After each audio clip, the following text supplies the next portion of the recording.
is Putkama and I'm from South Africa, born in KwaZulu-Natal. My love for nature, I think, has always been there. I grew up in a family that was very nature conscious. My oldest brother Jesko was a professional hunter. Now he's basically a tour guide on a game farm. And both Vernon and myself worked on that game farm for various periods. So we've always grown up with a love for nature and I think a bit of an understanding for nature and respect for nature. My first visit to Luhambo was in August 2007. I came to visit Vernon, my second eldest brother.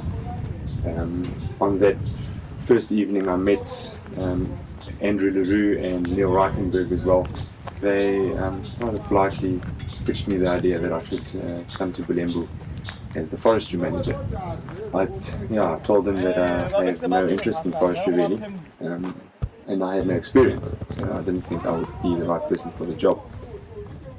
I went home and about 2 weeks later I got a scripture in Haggai 1 verse 6 which says, "Go into the mountains, fetch the timber, build my temple so that I may rejoice in it."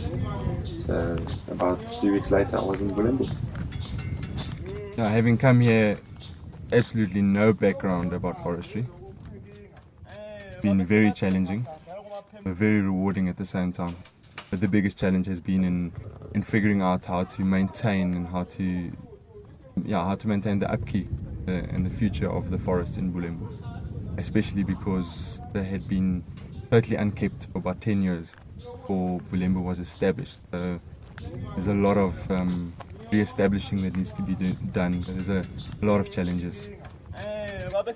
The forestry definitely ties in with orphan care because, well, ultimately the bottom line is the profit that gets generated from the forestry department goes directly back into the orphan care system. But not only that, I would definitely see and really hope that somebody coming through the orphan system would hopefully take over forestry as a department, or maybe in a couple of years' time the sawmill or silviculture practices or anything like that. I hope to impart that the kids would see that environmental care is very important because they are the future and so is the environment.